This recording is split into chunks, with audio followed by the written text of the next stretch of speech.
नमस्कार, जोहार, प्रणाम, आदाब, राम राम सभी को। तो आज हमारे बीच जो शख्स देख रहे हैं, इनको आपने पहले भी देखा होगा। जयराम दा के साथ ये कोर्ट में भी ये गए थे और इन्होंने बेल भी दिलवाया था उनको। और जो भी उनका केस वगैरह कुछ भी होता है तो वो ये हैंडल करते हैं। तो इनसे आज एक सवाल हम संगठन को लेकर पूछना चाहते हैं कि सर, जिस प्रकार जेबी कैसे संगठन है, तो बहुत सारे संगठन में ऐसा होता है कि जो लोग पद लेके बैठे हुए रहते हैं, तो उनसे ज़्यादा जो नीचे स्तर के जो कार्यकर्ता होते हैं, छोटे कार्यकर्ता, वो लगन से काम करते हैं, मेहनत से काम करते हैं, लेकिन उस जुनून के चलते कहीं न कहीं वो लोग मतलब अपराध भी कर देते हैं। मतलब संगठन के लिए उतना जुनून होता है उन लोग का कि अपराध करने पर भी तुल जाते हैं और उस कारण उन लोग के ऊपर कानूनी कार्रवाई लग जाता है, केस मुकदमा लग जाता है। तो वैसे परिस्थिति में बहुत सारे संगठन को मैं जानता हूँ कि वो लोग हाथ पीछे खींच लेते हैं। उस कार्यकर्ता को मतलब उस मतलब संगठन से दायित्व से हटा देते हैं, उसको दूसरा कुछ आरोप प्रत्यारोप लगा के उसको मतलब इतना ही कर दिया जाता है कि उसके घर वाले मतलब मना कर देते हैं कि अब तुमको किसी संगठन से जुड़ने की आवश्यकता नहीं। तो क्या जेबी केसेस भी इस प्रकार की विचारधारा रखती है? नहीं, जेबी केसेस की इस तरह कोई विचारधारा नहीं रखती, क्योंकि जेबी धारा के जितने भी सदस्य है अधिक से अधिक सब पढ़े लिखे हैं। जैसे हमारे सीनियर सुभाष दा है, ये भी अधिवक्ता है, हम लोग एक साथ में लीगल टीम में है। और जेबी केसेस का शुरू से जितने भी केस आया है, चाहे छोटा नेता को हो चाहे बड़े नेता को हो, पूरी तैयारी के साथ हम लोग लड़ते हैं और उसको न्याय दिलाने के लिए हम लोग पूरा कोशिश करते हैं। और लास्ट तक जब तक ये तो जिस तरह विकास का विचारधारा कभी खत्म नहीं होता, उसी तरह कानून का लड़ाई जब तक चलेगा हम लोग उसको लड़ते रहेंगे। उसे कहीं पर हम लोग नहीं छोड़ सकते हैं और लीगल टीम पूरी तरह से उसके ऊपर लगा रहेगा। तो यही बात जानना था। और एक चीज़ सवाल है मेरा कि झारखंड के जो बहुत सारे लोग बोल रहे हैं कि मतलब कि जो भाषा आंदोलन से जो शुरुआत हुआ, तो क्या भाषा आंदोलन से ही क्रांति का शुरुआत हुआ? जिस समय झारखंड बिहार में आता था, उस समय भी झारखंड अलग करो आंदोलन को लेके बहुत सारे लोग मतलब रणभूमि में उतरे थे और उनको कुछ नहीं मिला। उन्होंने अपना जीवन का बहुमूल्य समय खपा दिया। आज उनके घर की स्थिति ऐसी है कि उनका बेटा टिफिन लेके हाजिरी काम करने जाता है, मजदूरी करने जाता है, कुछ भी डेवलप नहीं हुआ उनको। लेकिन जेबी केसेस को भी तो चाहिए कि आज जो आंदोलन वो खड़ा कर रही है, क्रांति ला रही है, तो उनसे थोड़ा मार्गदर्शन लेना चाहिए। जरूरी है। इससे पहले कामराड एकेराय, शिबू सोरेन और स्वर्गीय विनोद बाबू, ये जो झारखंड अलग के आंदोलन किए थे, अब बहुत सारे आंदोलनकारी शहीद भी हुए। और सरकार ने एक कमेटी बनाया था जो आंदोलन कर रही है, बहुत सारे को पेंशन मिल भी रहा है।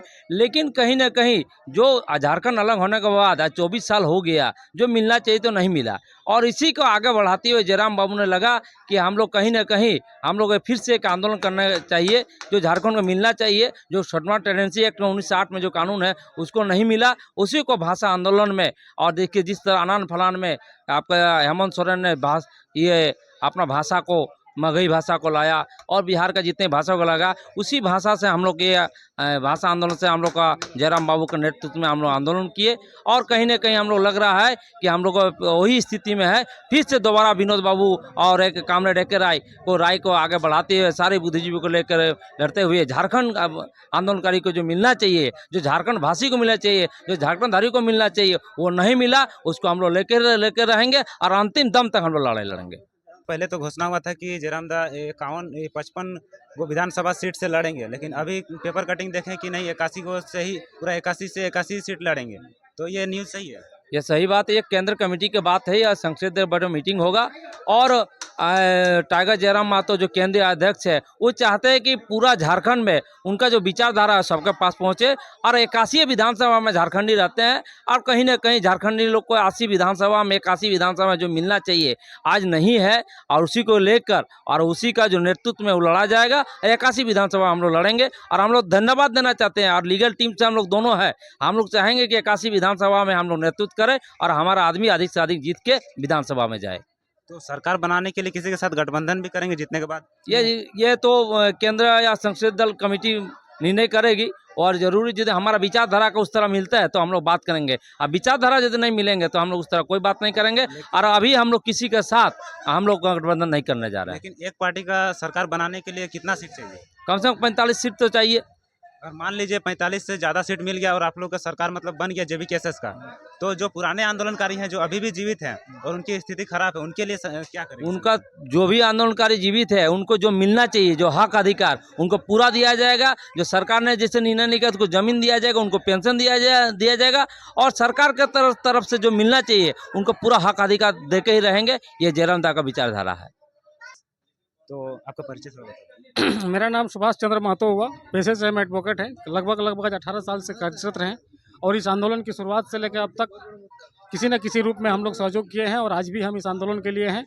और हम आशा करेंगे कि इस आंदोलन को, जिस मुहिम के तहत इस आंदोलन का उत्पत्ति हुआ है, उस आंदोलन का मंजिल तक पहुंचाने का हम लोग काम करेंगे। और आज वर्तमान में हमारे झारखंड के जो एक विचार उभर के आया है, एक नौजवान, उनकी विचारधारा जो है, उनको विचारधारा को जन जन तक पहुंचाने का काम हम लोग करेंगे। और जिस उद्देश्य से इस पार्टी का गठन हुआ है, अभी हमारे साथी अधिवक्ता ने कहा कि इस आंदोलन का शुरुआत वास्तव में भाषा में ही हुआ है। और आज भी हम लोग, इसलिए पार्टी का नाम भी हमारा झारखंडी भाषा खतियान संघर्ष समिति ही रखा गया है। और भाषा और भाषा झारखंड की बहुत बड़ी पहचान है। झारखंड की संस्कृति सभ्यता को लुप्त करने के लिए एक षड्यंत्रकारी योजना के तहत इसको विलुप्त करने का प्रयास किया जा रहा था, जिसका विरोध में एक बहुत बड़ी जनसैलाब रोड पर निकली थी, जिनका मानव श्रृंखला के रूप में। और उसी की जगह से इस आंदोलन का शुरुआत हुआ है। और हम लोग आज भी उसी आंदोलन को जीवित रखने के लिए, अभी आपने एक सवाल हमारे साथी से किया था, झारखंड आंदोलनकारी। रही बात झारखंड आंदोलन में जितने भी लोग शहीद हुए हैं और जो लोग अभी जीवित हैं, उनको सरकार के द्वारा जो नियम कानून बनाया गया है, लेकिन सरकार में सही लोगों की उपस्थिति नहीं रहने के कारण सरकार स्वतंत्र रूप से काम करना नहीं चाहती है, क्योंकि सरकार किसी का ना किसी के अधीन है। अभी एक वक्ताओं ने हमारे साथ कहा था कि झारखंड में दो ही पार्टियां चलती है, एक बीजेपी और एक कांग्रेस पार्टी है, तो कहीं ना कहीं जेएमएम के साथ में गठबंधन है। बीजेपी है तो कहीं ना कहीं वायसू पार्टी की गठबंधन है। और ये दोनों पार्टियां हमेशा ये देखिएगा, ये प्रमाण है, इतिहास भी बोलता है कि हर कोई बड़ा तालाब में बड़ी मछलियां हमेशा चाहती है कि छोटी मछली को खा के ख़त्म कर ले। और जिसके कारण आज हम लोग झारखंडी 24 साल होने के बाद भी हम लोग को यहाँ झारखंडियों को हक और अधिकार नहीं मिल पाया है।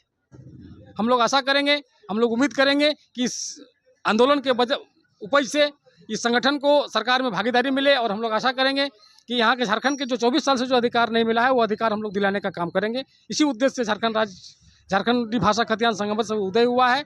और हम लोग प्रयास कर रहे हैं कि ये पूरे झारखंड में जन जन तक, कल ही एक रांची में प्रेस कॉन्फ्रेंस के द्वारा हमारे पार्टी के केंद्रीय अध्यक्ष द्वारा झारखंड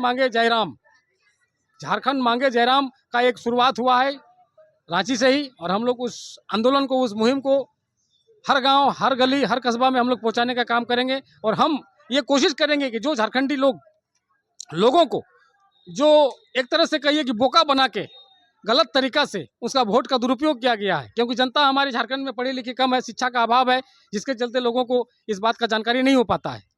तो हम लोग प्रयास करेंगे कि उनके हक अधिकार के विषय में उनको हम लोग, हमारा टीम, हमारा पार्टी का जो कार्यकर्ता है, हमारे जो प्रखंड कमेटी है, पंचायत कमेटी है, वो गाँव में जा करके प्रशिक्षण देने का काम करेगी और उनके हक अधिकार के विषय में जानने का काम करेगी उसको। एक अंतिम सवाल है मेरा, जिस प्रकार जेबीकेएसएस मतलब झारखंड की आस, जिस प्रकार लोग बोलते हैं कि कहीं भी कुछ होता है तो जेबीकेएसएस का ही नाम मुंह पे सबसे पहले आता है, जयराम महतो का ही नाम। कहीं पे भी कुछ मतलब गरीब के साथ, झारखंडी के साथ कुछ भी अत्याचार होता है तो एक चीज़ सुनने में है कि जेबीकेएसएस गरीबों की पार्टी है। तो उस प्रकार जेबीकेएसएस के किसी भी कार्यकर्ता पर किसी प्रकार का केस मुकदमा होता है तो जो वकील खड़े होते हैं ना, वो भी सुनने में आया है कि बहुत ही गरीब फैमिली से ही है। मतलब तो फिर जेबीकेएसएस में अगर गरीब फैमिली से गरीब वकील अगर लड़ेंगे केस, तो फिर उन पैसे वालों को कैसे टक्कर देंगे? देखिए, वकील और वकालत करना, वहाँ पैसे की महत्वता बहुत कम है। वकील 10 रुपया में भी काम करता है और 10 लाख रुपया में भी काम करता है। इसलिए इस पार्टी के लिए हम लोग लीगल सेल का गठन किए हैं और लीगल सेल के माध्यम से उन तमाम जेबीकेएसएस के कार्यकर्ताओं को जिनके ऊपर केस मुकदमा हुआ है, उसको हम लोग प्रयास करते हैं कि कम से कम पैसा में, कहीं कहीं ऐसा भी होता है कि हम लोग बिना पैसा में भी हम लोग काम करके उस कार्यकर्ता के लिए हम लोग काम करने के लिए तैयार हैं। अच्छा, मान लीजिए किसी कार्यकर्ता पर किसी मतलब कि कार्यक्रम में कहीं भी कुछ भी हो जाता, मान लीजिए किसी आंदोलन में कोई केस मुकदमा हो जाता है, तो उसके लिए केस आप लोग फ्री में लड़ेंगे? यस, उस केस को हम लोग फ्री में लड़ने का काम करेंगे। यही चीज़ हम सुनना चाहते हैं, क्योंकि बहुत सारा संगठन जो है कि छोड़ देता है कार्यकर्ता पे कुछ केस के, जो भी आंदोलन का जो भी केस है, अगर वो गरीब फैमिली से हैं, गरीब तबका से हैं या नहीं है, अगर वो सक्षम भी चलने के लिए है तो पार्टी उसका सारा खर्चा बेयर करेगी, बहन करेगी। उसका लीगल सेल, उसका टीम उसका खर्चा बहन करेगी और उसका केस को फ्री दिया जाए। आज तक भी, आज 1 तारीख से लेकर के, नॉमिनेशन से लेकर के आज तक लगभग बहुत सारा केस हुआ है, लेकिन हम लोग आज तक किसी केस में पैसा का डिमांड हम लोग नहीं करते हैं। आज भी हम लोग इस केस में बहस किए हैं, सियालजोरी पीएस केस संख्या 118/2023 में, जो कि आज तक 1 पैसा अभी हम लोग नहीं लिया है। और हम लोग आशा करते हैं कि हम लोग इस तरह का फ्री काम करने का हम लोग को ऊपर वाला हम लोग को शक्ति दे और झारखंडी भाषा खतियान संघर्ष समिति को मजबूत करने का काम करेंगे। जय झारखंड, जोहार झारखंड, खतियानी जोहार।